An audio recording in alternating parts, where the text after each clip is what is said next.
in the beginning of the year, like I had some people being like, look, if you don't do this, this, and this, like you're not going to be player of the year. And I said, hold on, like I never said once that I wanted to be player of the year. Like I want to win. I don't know what anybody has told you, but I don't want to hear that. I don't want to hear any kind of accolade stuff, like talk like that. Like please don't mention it. We are back with another episode of Not Even D2. Again, another fire episode. We rolling with the episodes. Make sure you subscribe. Go follow us at Not Even D2. A lot of good content coming out. You definitely don't want to miss any of it. But we got a great episode today where we talk with Maggie Doogan, 2024-25 A10 Player of the Year on the women's basketball side. Really a basket. She had a crazy March Madness, which we get into all of that. But first, bro, it's been a busy few days for us. We've been grinding a little bit. Just give the viewers a little like tiny sneak peek what's been going on. We've been together. Talk to me. How you doing? My brother, man. Nah, it's I'm doing good. Just got back from work. Definitely a busy last couple of days. All I'm gonna say is, man, for a sneak peek, you visited me in New Hampshire, man. You visited me in New Hampshire, and you had a great time. Quick turnaround, you know what I mean? But you visited me out there, and it was a good work trip, I think, bro. And I was glad you got to come see how I live out there for sure. Nah, yeah. If people haven't been to New Hampshire, it's definitely worth your time. Go check it out. It's got good scenery out there, and like you said, a little business trip, but that's all we're gonna say about it. We could get back to this episode with Maggie Doogan from Philly, all first team 5A. Philly's had really good basketball history and men's and women's side of things. So it was cool just getting that perspective. But also like the main thing for Maggie is winning. And you got to respect a player who obviously has the personal accolades, but her main focus is winning. But just talk to me about what you thought about talking with Maggie on this episode. Nah, definitely shout out Maggie. It was definitely a great episode, bro. Like you said, rolling with the fire episodes. And, to Maggie's personality, I think the biggest thing that stands out to me, right, when every time I look at players, when we're interviewing players, I look at their growth on a year-to-year basis in terms of their stats, because I think that will tell you a lot about a player. If they're coming in, starting freshman year, maybe not playing that much, even if they are playing a lot, but they find ways to grow their game and get better, I think that is the true sign of a winning player, a great player at that. And Maggie is a great player, A10 Women's Basketball Player of the Year. I mean, that's not, as I say, that's not a little bag at all. Averaged 17 a game this year, 55% from the field. I mean, she's a star player. And really, I'm really excited to see what she does this year, but in the future, too. I can't wait to see her, if the cards fall in her favor, wearing a WNBA jersey soon.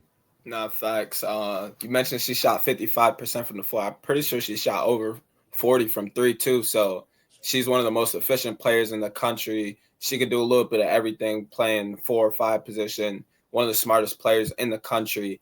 But Maggie, if you're listening, you could skip this next little bit, but my prediction for next year is Maggie's locked at A10 Player of the Year. She doesn't need to hear that she's focused on winning, but locked for A10 Player of the Year. But I could really see her being like an All-American or, mid-major Player of the Year, because like you said, we know watching her statistics over the years, she's going to get better. So this offseason, she's going to get better. She's going to be one of the top players in the country this upcoming year, and she already is building upon a crazy summer.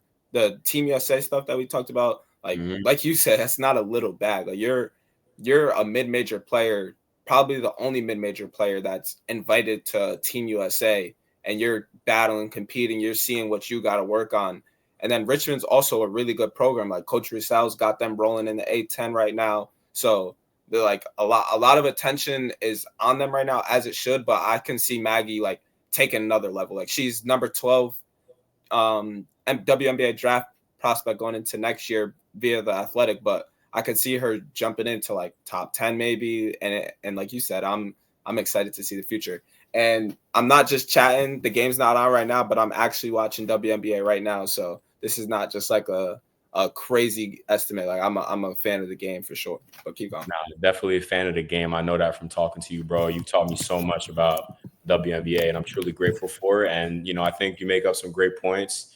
I think the final one I would add on to is just about the fact how she's going to get better.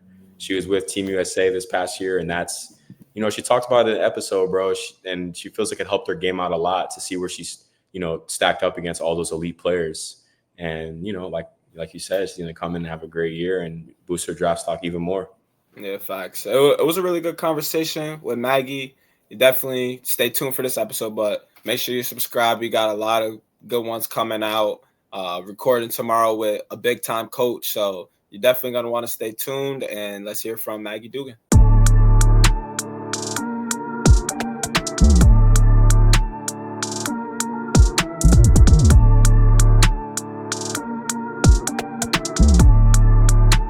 All right, we are here with Maggie Doogan. How you doing today? I'm good. How are you guys? Doing well. Appreciate you getting on the podcast. Really, really excited for this episode. Talk to us a little bit about what you've been doing today. Not a whole lot. I mean, I worked out, got some conditioning in. Tuesdays and Thursdays are our conditioning days, so you know, got to keep the grind up even when you're home. But yeah, I really haven't been up to much. So tell me a little bit about the schedule that you have, because I saw on Richmond WBB like Instagram that you guys were there during the summer. I don't know when, but just talk about like the sessions, how they've worked so far. Yeah, so we were there for 6 weeks. I was actually absent the first week for USA Trials, which I'm sure you guys will talk about later. But then I was there for the next 5 weeks, and it's been great. We have 6 new girls this year, so trying to get them, you know, integrated to the system and get them used to playing college pace. 2 of them are transfers, so they kind of get it. But the 4 freshmen, it's definitely, you know, a turning point in their career. So just trying to help them, ease them, you know, as much as possible. But yeah, I mean, we've been lifting a lot, conditioning a lot, and just getting used to, you know, everybody and trying to get everybody to be like best friends. So it's been really good. It's been fun. That's dope. Does Coach Roussell, how do you pronounce his name? Roussell? Roussell, yeah, you're right. How does he just let you guys, when you guys leave the summer session, is it just free game, or does he have a specific program? Do you guys have like a strength coach? Talked about that. Yeah, so we actually have a new strength coach this year, Brandon Heater. He's from the Indiana University, so he worked with our men there, so he knows what he's doing. He's been great these past couple of weeks, so he gives us a program to take when we go home for lift and conditioning, speed and agility, that kind of stuff. So that's like a 5-week program of what to do while we're home up until school starts. And then basketball-wise, we have position coaches there, so they'll send home, you know, different drills to do, different like pointers to really focus on. The coaches will have like meetings and talk about what they saw in our practices during the summer and what each individual player needs to work on. So yeah, that's how we get our stuff to do when we come back home. That's what's up. My friend was a walk-on at Indiana last year, so he was familiar with your strength coach, and he talked very highly of him. He has good work too. I've seen some of the videos on Instagram. Yeah, he's awesome. I love him a lot. That's what's up. Talk about like some of the workouts that he kind of puts you guys through, and you know how challenging they are, maybe how they've been different from years past. Kind of interested in that too. Yeah, I mean, the first conditioning workout we had, he had us on the track, and I haven't been on the track in 4 years. I was like, all right, dude, like, what are you doing? But it's been great. He does a really good job of making sure that we're in shape and we're where we need to be. Obviously, you know, we're not going to be where we need to be in November and July, but it's a build and it's a grind, and he does a really good job, you know, pushing us, but making sure we're taking care of our bodies too. And he knows like a lot of the seniors want to, you know, continue to play after this year. So he's helping us, you know, try and get our bodies ready for that. And yeah, I mean, he's been awesome. For sure. Really excited to see what you guys can do this year. Obviously, we're going to talk about, you know, what your thoughts are for this upcoming year. I'm kind of curious, though, before we get into the questions, you talked about a couple of new players that are on your team. And you yourself, like, you're a junior, you're about going to your senior year, but you've kind of been the, you know, main option, you know, for a long time now. How have you feel like you developed into a leader over the course of your college career? Yeah, I mean, I feel like I've always been a leader. I kind of, you know, take after my mom in a coach's kind of way. You know, being a coach's kid, you learn different things, you see things differently. So I definitely credit a lot of that to her. But coming in my freshman year, I had really great, you know, upperclassmen who took me under their wing and just kind of taught me the system and taught me what I needed to know. And then when I was, you know, taking those steps freshman year and into sophomore year, I definitely was able to, learn from freshman year and then just kind of take what I had already known. And my teammates had already put the trust and respect in me that I was able to, be that kind of leader that they needed me to be at a young age, which I really appreciated. I mean, when freshmen come in and they see you, who's getting invited to USA camps and killing it, A10 Player of the Year, they're gonna follow your footsteps. So definitely, I'm sure you're a great leader. And I want you to talk a little bit more about next year's Richmond's team, and what your thoughts are on the group. Obviously you kind of mentioned the coaches talking to you about what people need to work on, but just talk about your perspective so far. Yeah, I think this time of the year you're trying to make sure, like you said, I'm not that intimidating. A lot of people say when they come in, they're like, "You were so intimidating." I was like, I can see that, but I'm really not. Just trying to win. Trying to get that mutual trust going early. Like I said, we have 4 incoming freshmen, and they all have so much potential. It's been really fun playing with them. They're all really smart. They see the game very well, which is pretty rare, I would say. And then we have 2 transfers. One has been kind of helping an injury. She had back surgery a couple years ago, so she's been kind of slowly getting back into things. Then we have another transfer from St. Louis, Tiara Simon, who has been killing it. She's in my my post group, so we've been doing workouts together, and just being able to get a feel for her and how she plays the game has also benefited me a lot because we're going to be playing with each other a lot this year.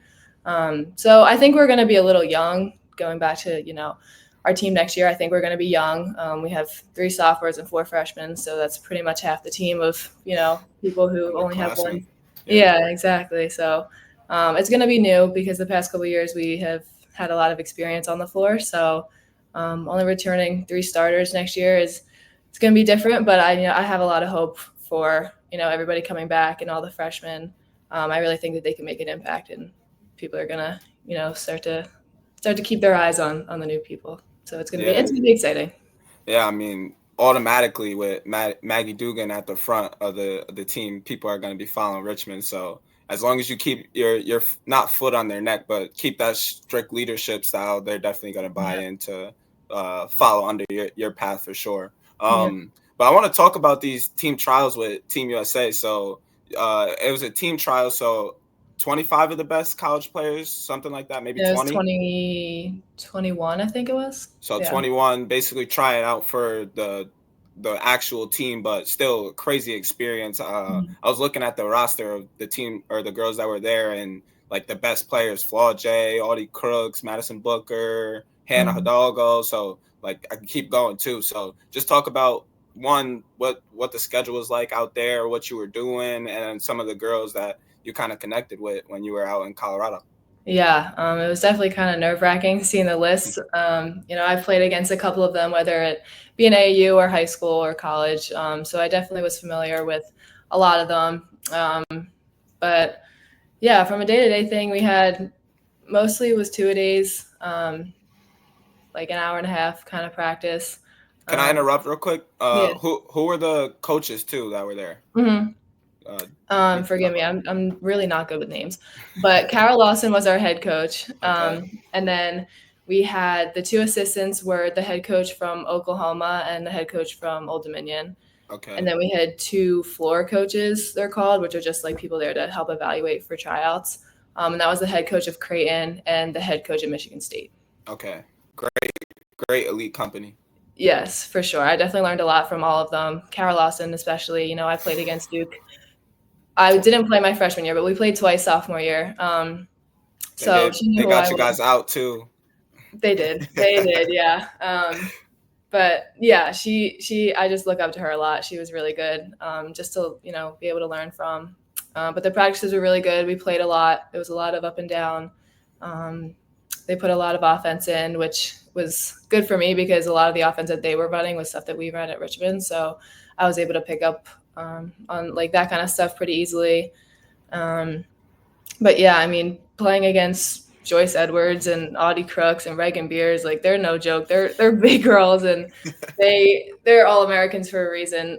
Madison Booker too, Hannah Hidalgo, Olivia Miles. Olivia Miles was my roommate, so that was pretty cool.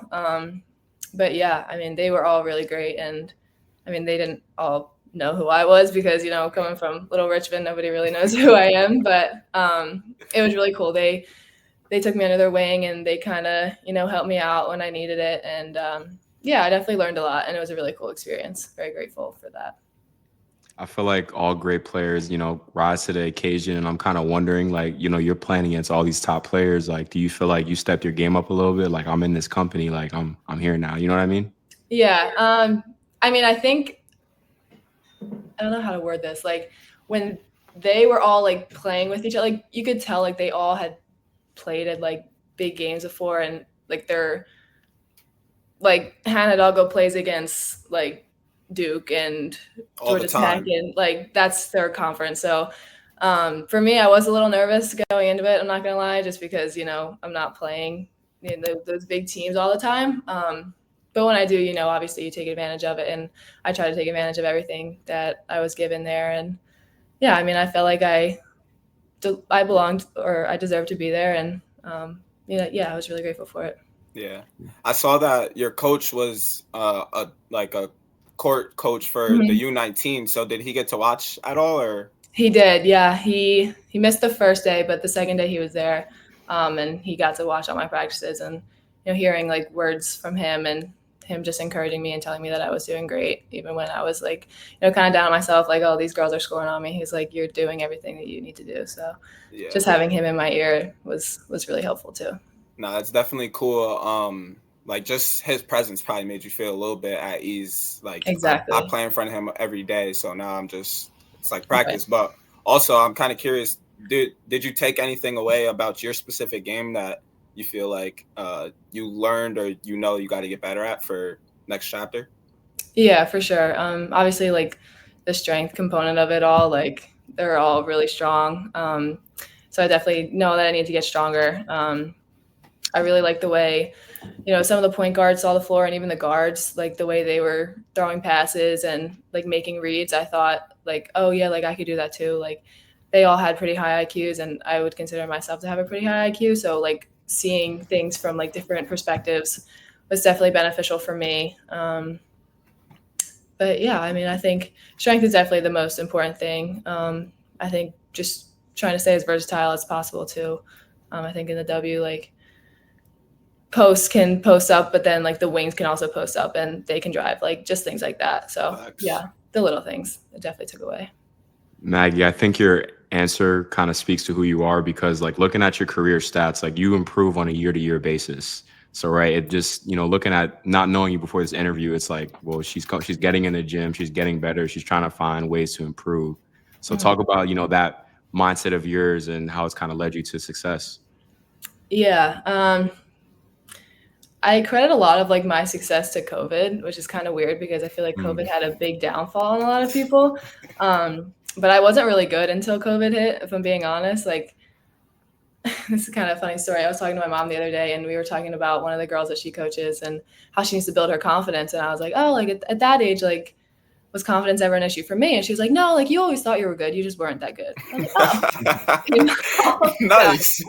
So I think once COVID hit, like I definitely took that as an opportunity to get better. We were watching videos the other day of me and my dad playing pickup, you know, one-on-one in the driveway during COVID, and just things like that, like trying to elevate my game in different ways in such a unique time. And ever since then, honestly, I've just been getting better and better. And I think once you realize that you can be better and you actually put the work in and see the improvements, like it just makes you want to get better. So coming into college, like I was good in high school, and then like you're going against bigger people, and people have already been in systems and know what they're doing, and you kind of have to go in and show that you belong. And once I did that freshman year, like I just wanted to keep doing it. I wanted to keep proving that I deserved to be on the floor and I belong. So yeah, I mean, I think a lot of my work ethic, you know, goes in the summer when we have individual workouts, post group workouts. I think that is definitely really important. Getting feedback is really important. You know, some people don't really take coaching very well, but I think it's a really good thing when you can take coaching really well, because you know, the coaches want you to get better. And my coaches, you know, they, not that they don't hold back, but they they know that I can take it, and they want me to get better, obviously. So definitely listening to them. I think one thing that's really important that not a lot of people, realize is that watching films can do wonders for your game. I'm a big film watcher. I love watching film. I mean, going with my coach a lot, but even like when I'm going to bed, like I just like whip out my computer and throw on a random game, which is kind of weird, but it is what it is. I love watching film. And yeah, I think that helps, my IQ and just seeing the game from different ways. And yeah. Yeah, nah, definitely. I feel like that's a trait of a lot of coaches' children. The coachability, they understand what a coach wants to see from their players. So you being in the film room, or you getting extra shots, being a dog with your post practices, stuff like that, is obviously gonna set you apart. And you mentioned high school. We're gonna skip that for now. I want to hear about March Madness this year, because that's when I first heard about your name. You went crazy all year, but when I was watching the NCAA tournament, I heard about Maggie Doogan. So I'm going to go through it a little bit. So day before your birthday, you're playing against Georgia Tech, ACC basketball, and you had arguably like the best game of the tournament, 30 points, 15 rebounds, 6 assists, and you were 11 for 18 from the field. So just really efficient, had yourself a day. So specifically, I want to hear about that game, like what went into it, your mindset, just like the feelings, but also we don't got to spend too much time about the UCLA game because you guys lost, but the next game, like you still had 27 against, what's her name? The really big Lauren girl. Betts, Lauren Betts also had 30, but you had 27, again, 11 for 18 from the floor, 7 rebounds, 6 assists or something like that. So just a really good March Madness. So just talk about like March Madness for you, your mindset going into each game. Walk me through that. Yeah, March Madness, that was something special. LA treated me well, I'm not going to lie. And it was in LA, facts. I know. Yeah, no, seriously. I mean, the last March Madness, we got sent to Columbus, Ohio, so anything was better than Columbus, Ohio. Anything. But yeah, March Madness was really cool because this year, like, we didn't win our conference tournament, so there was really no guarantee that we were going into March Madness. The last game that I played in the conference tournament, I didn't play well at all. And then we had 5 points, but you made up for it though. Yeah, not a great performance on my part. And that kind of ate at me for a little bit. We had practices when we came back and weren't great practices, not gonna lie. Had to definitely have some tough conversations of like, look, I know that wasn't my best. Like, I want to be here. We also want to be here. We all want to, compete in March Madness. We want to show that, Richmond belongs to be on the map for a reason. And once our name got showed, like, I don't know, what was it, like third in the whole like selection show, everybody went crazy. And I think that was just when like a page turned. We were kind of over the A10 tournament and we were ready to, prove that we were picked for a reason. Like, we didn't have a non-conference scheduled like we did this past year for nothing. And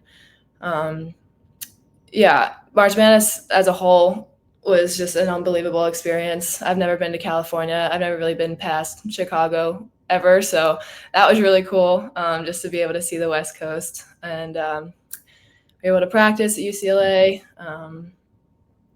tour LA a little bit, went to the Santa Monica Pier and everything. But once that day hit, like, it was really just, I don't even know how to describe it. Like, and I didn't even start well. I was like 1 for 5 my first shots. And then I saw a 3 go down, then I saw another, and then I saw another. And I was like, all right, like, you could tell on Georgia Tech's faces, like, no disrespect to them, but they didn't want to be here. They didn't want to guard our offense. Like, they didn't want to go against our defense either. Like, we were just on another level. And I think that just proves like how much resilience that we have as a team. Like, we had been through adversity. We really hadn't been through adversity the whole season, not gonna lie. Like, we had some tough games. Yeah, like, we lost to Alabama, we lost to Texas, lost to Tennessee, but like, in the conference, we had one bad loss to Fordham, and then we were kind of rolling from there. So that was really the big adversity, mark that we ever had in that season. So I was really proud of how we were able to turn the page and, just play as a team and make the extra pass, get the rebounds. Like, it was just an unbelievable game. I don't even know how else to put it. It was awesome. And then having that off day as my birthday, my parents and my grandparents, a couple aunts and cousins were there. So I got to have some dinner with them, and that was really awesome. And then, even though we lost to UCLA, just being able to play them, at their home gym, like Poly Pavilion was incredible. Their fans were incredible. They were all super nice too. So they were coming up to me after our Georgia Tech game being like, that was so awesome. Like, really hope we can see you play again. And UCLA girls were really awesome. Their coaches were really great. So even though we lost, like, I wouldn't have want to lose any other way, if I'm being honest. I mean, it was tied at half too. Mm-hmm. So it wasn't like a smackdown. They just went on a big run in the third quarter, but you guys were right there. Yeah, I mean, our game plan was like Lauren Betts can have what she wants, but if we can, try and make them take tough shots, and if they're not hitting threes, like, we're going to be in it. And, that's what we did for 3 quarters. But that third quarter, when they started making all those shots and Lauren Betts was still getting what she wanted, I mean, there's not much else you can do. So, yeah. Nah, it's definitely a cool story. And, Poly Pavilion and like UCLA fans, like all that stuff that goes into what March Madness is, you know what I mean? Like playing on those bright lights and everyone support you. So that's super, super dope. Yeah. And, I'm wondering, Philly is completely different from LA, obviously, but Philly's basketball like scene, like they're proud about their basketball scene. Like games get packed. I know about the Catholic High School Basketball League on the men's side is very, very good. And like they get packed. I'm sure on the women's side too.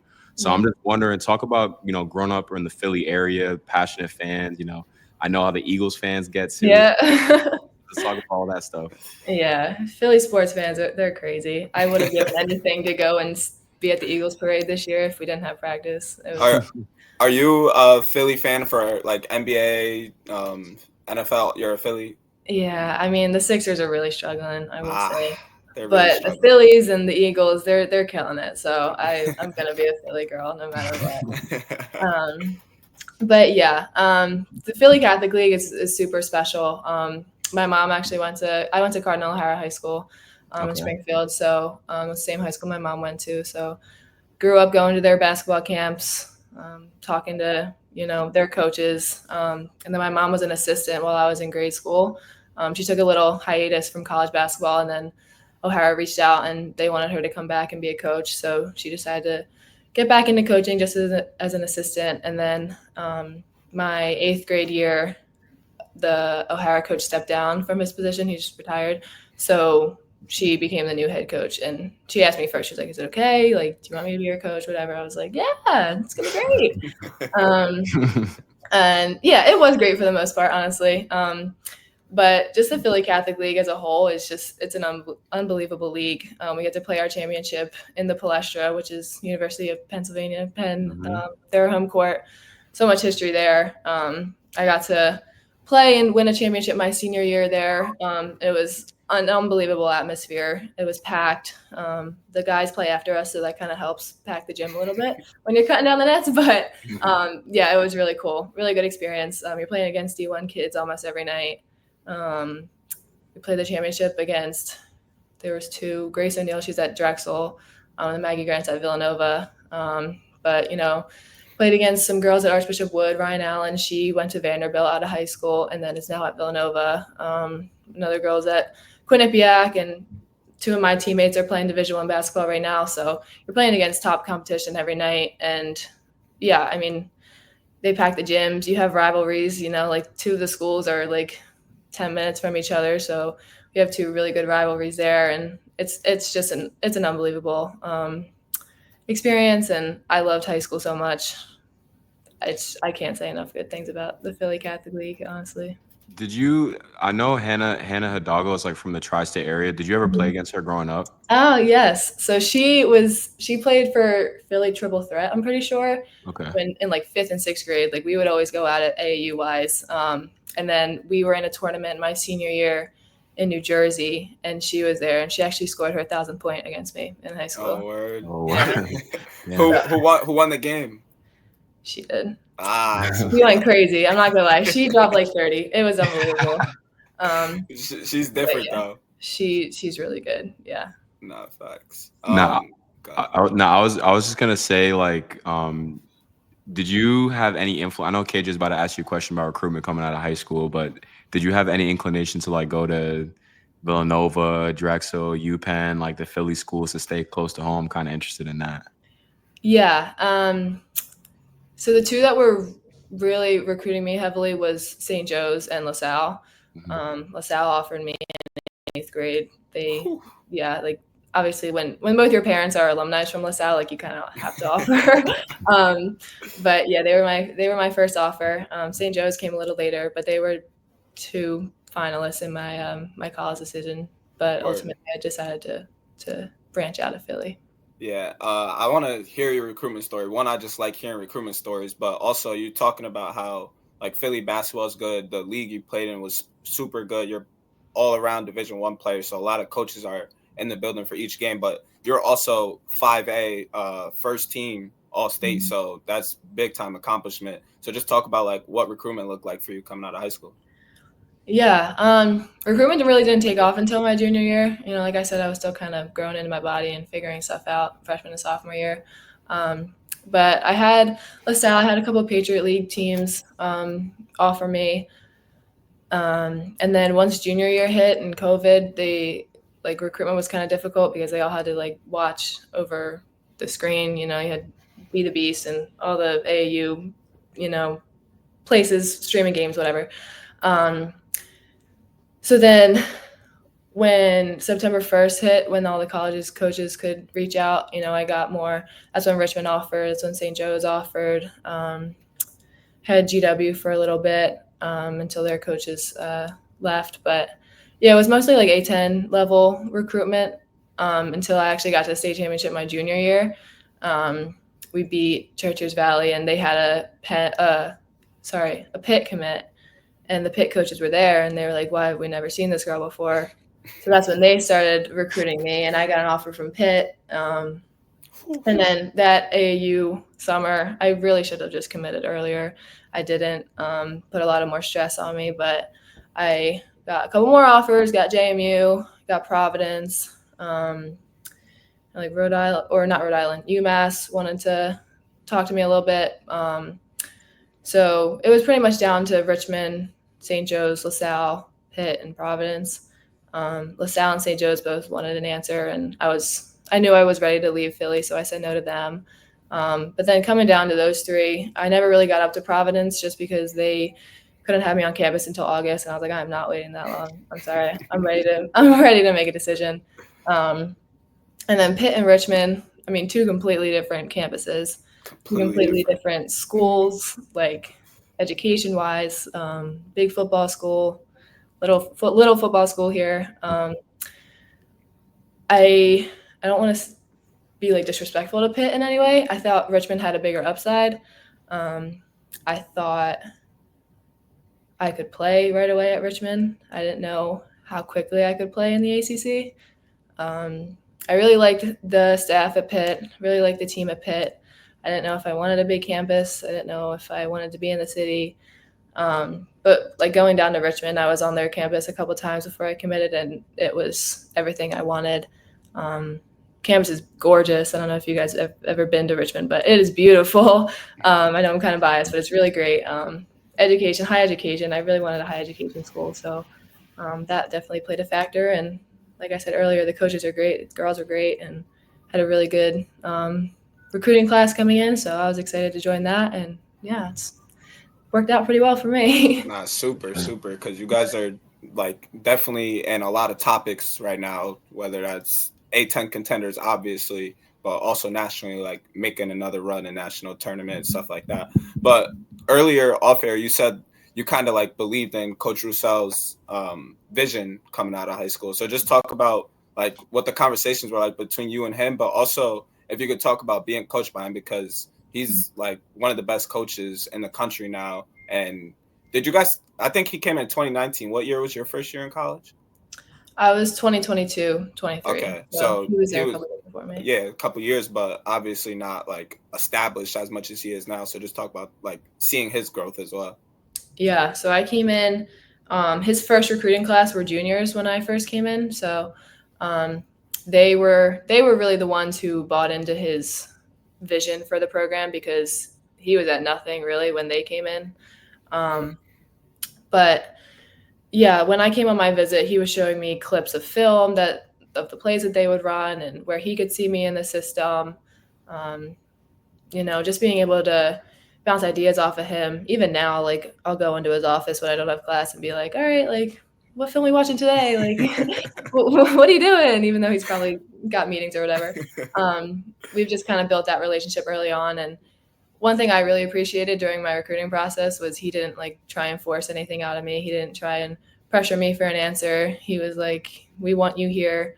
I want you to, take the right amount of time you think that, you need to make this decision. It's a big decision, but just know that we'll be in your corner and we'll support you no matter what. And I really appreciated that because some coaches aren't that nice. And I get it. It's a business. But, when you have somebody like that, I mean, I think it's pretty easy to, build that trust early on. And even now, like looking back at it, like we're like very similar. He says it to me all the time, and sometimes I don't want to hear it, but he's like, me and you, we're like wired the same way. I'm like, okay, whatever you say. But yeah, we kind of are in some ways, and he sees the game one way, and I see the game pretty similar to him. So we have such a cool relationship, and I'm really grateful to be coached by him, and really grateful that he has a lot of trust in me to, not carry's not the right word because I don't do this alone, but lead this team that he coaches. I'm very grateful for him.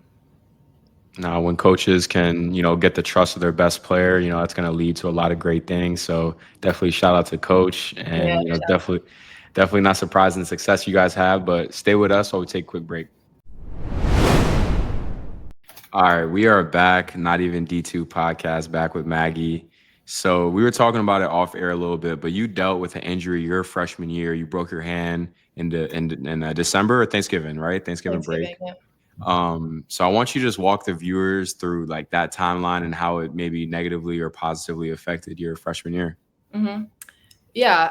I broke my hand, my third, I forget the medical word, third bone in your hand, the middle finger. I was going for a ball and it just kind of got jammed, and I thought I just dislocated my finger. I was like, oh, this is fine. Meanwhile, I'm like hitting my stride. I'm like, had a good game before this at Navy. We're feeling good freshman year. I was feeling good. I was finally making some shots. It was going well. And I just thought I dislocated it, and I got subbed out. I went to my trainer. I was like, just pop my finger back in. Like, it's fine. And she was like, like your finger's in place. Like your knuckles just not really there. I think you just broke it, but whatever. Go back in. We lose the game on like a buzzer beater, but I still went in and still played. So that was great. But the next day, went to the x-ray place, and they don't usually tell you anything when you go to the x-ray place, but the lady came out. She was like, I think it's broken, but we're going to send it to the doctor. I was like, all right, great. They called it a butterfly fracture. The bone was in like 3 pieces. So got surgery a couple days later.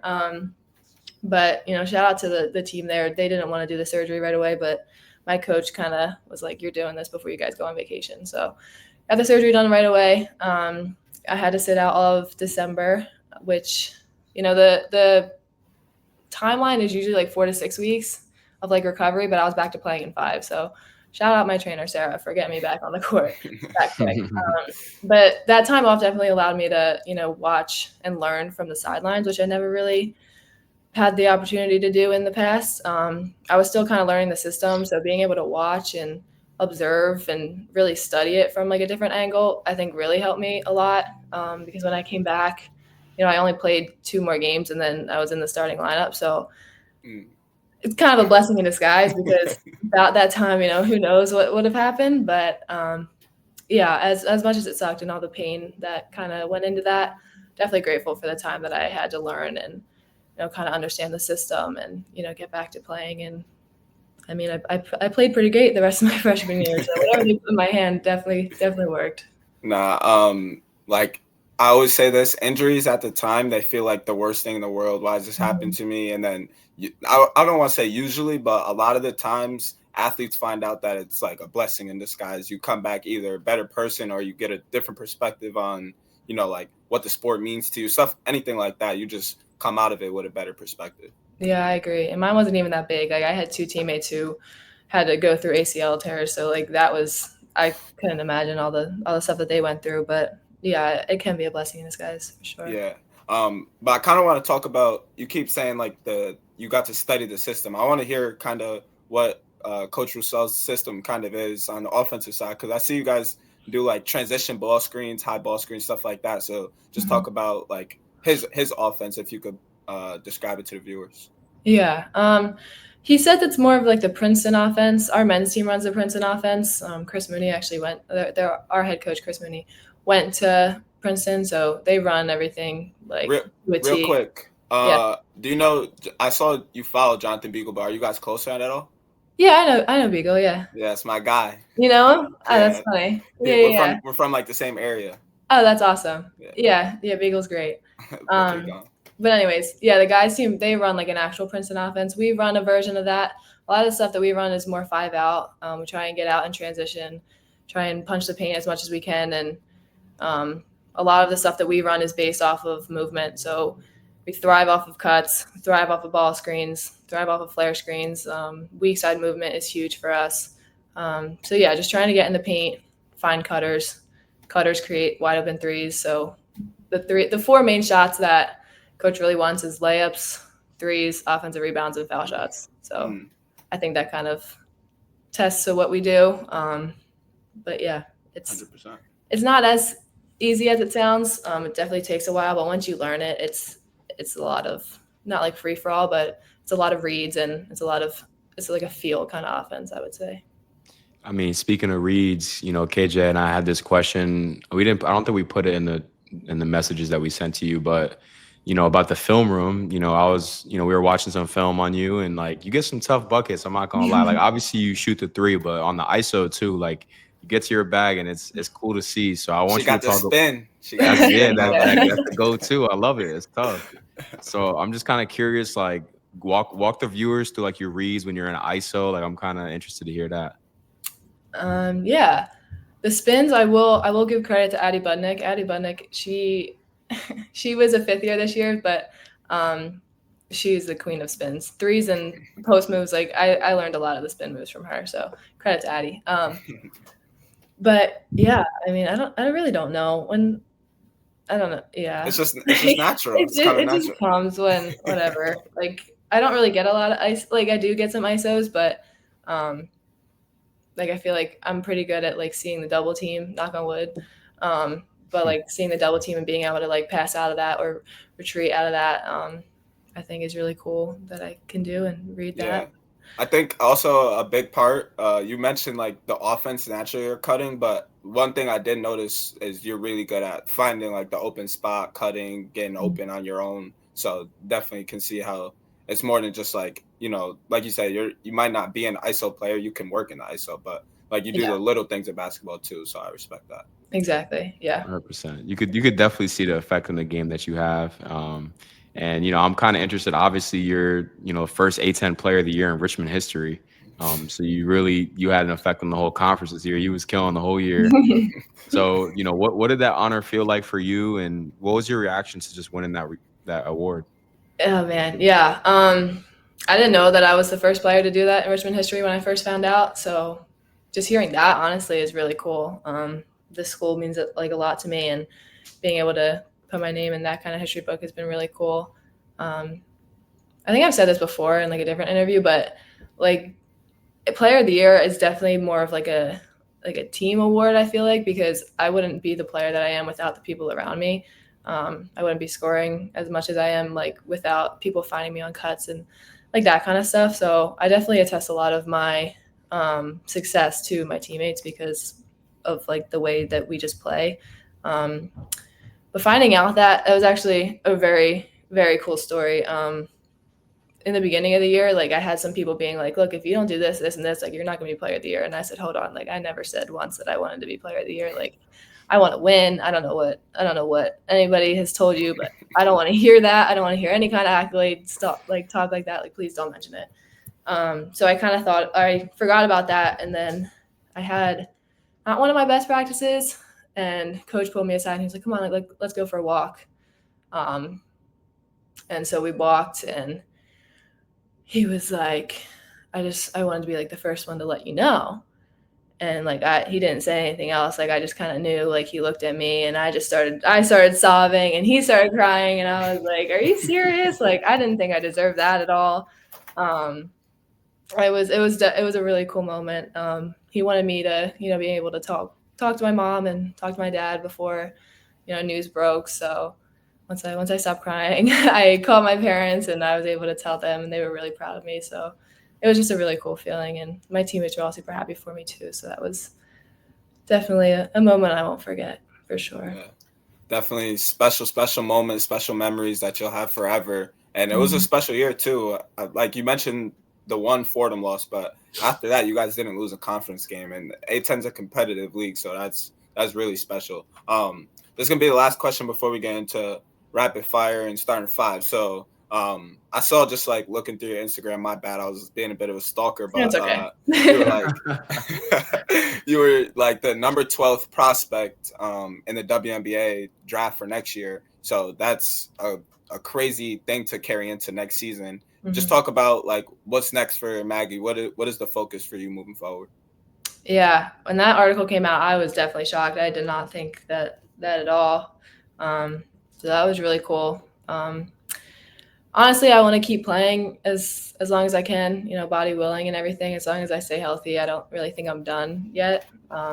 Whether that be in the WNBA, whether that be overseas, I really just want to keep playing. I think that I have more to offer. I think I haven't reached my full potential yet. I definitely want to keep learning and keep growing. So I think that's definitely something that I want to do in the future. Really hope it's the WNBA. That would be really cool. I think as long as I keep getting better, it's not too far out of reach, but you never know. Like we'll see how this season goes and everything. I think I want to coach eventually. I think I would be a pretty good coach. Just seeing, what my mom did growing up, I always wanted to do that, and I think I see the game in a different way than most. So I think that definitely helps in that realm. And I like working out kids and running practices. Like I help with an AAU team actually when I'm home, so I get to test out the coaching a little bit, and I really like it. So I think after I'm done playing, that would be my next step for sure. Nah, that's super dope. I could definitely see the coaching avenue for sure. Yeah. And also, like you said, a lot more to give to the game. And, KJ and I are super tapped in on the journey. We're really excited to see where Maggie goes from here. Thank you, guys. Thanks. But we end these episodes with rapid fire and starting five. I do rapid fire. So you ready or no? I'm ready. Yeah. Ready? All right. So first rapid fire question I got for you. What is the team in the A10 that you feel like brings your best out every time? Oh God. I had my career high against George Mason, so I would say George Mason. And they won the conference tourney too. Yes, so. They were tough this year. I'm not gonna lie, they were really good. You had what, 37? Yeah. Whew. Yeah. That's a 40 ball. I'm rounding up. That's a 40 ball. Yeah. Next rapid fire question I got for you. So if you weren't hooping, what would you be doing? I'm kind of interested in your other hobbies outside of hoop. I would definitely be a volleyball player. I played in high school, loved it. If I put as much time in volleyball as I did basketball, I think I would be pretty good. So I would definitely be a college volleyball player. Word. I like that answer.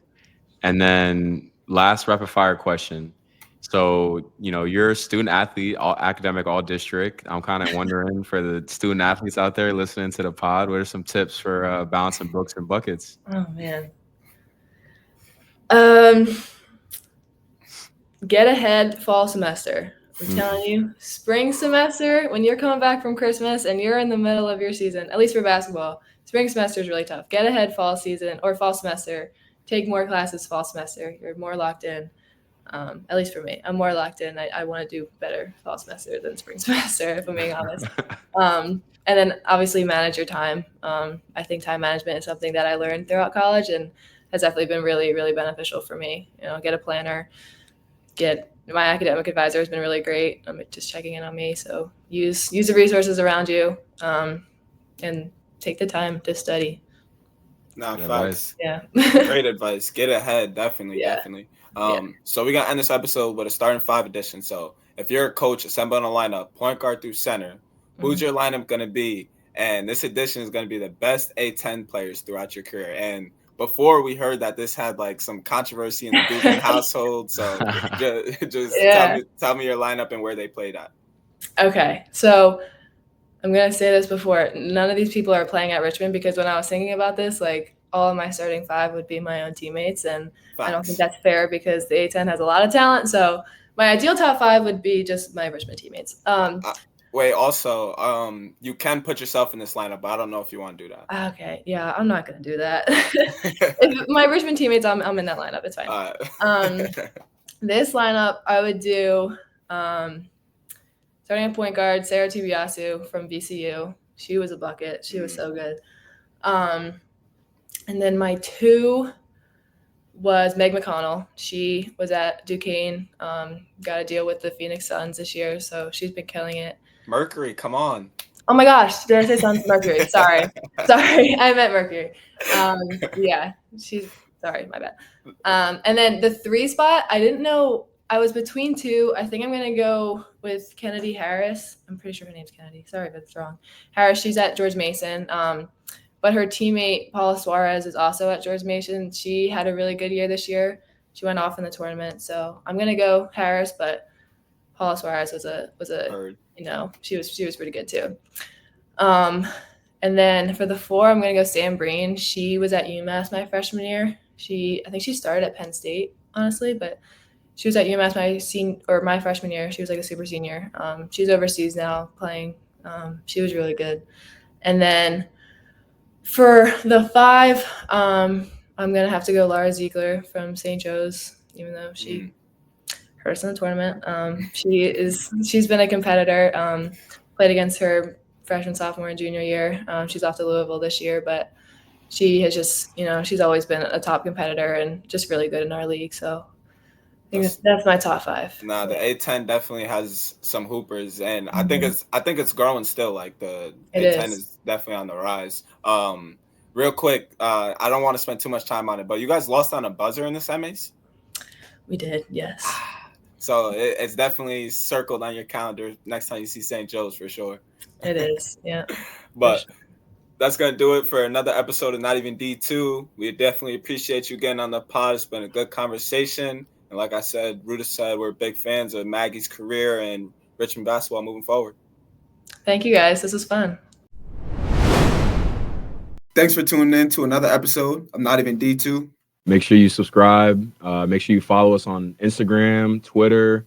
That's the best way to support the channel. And all episodes released on iHeartRadio, Pandora, Apple Podcasts, Spotify, wherever you listen to your podcasts. That's going to do it. And we'll see you next week on Thursday. Yo, bro, that was a fire episode. OD.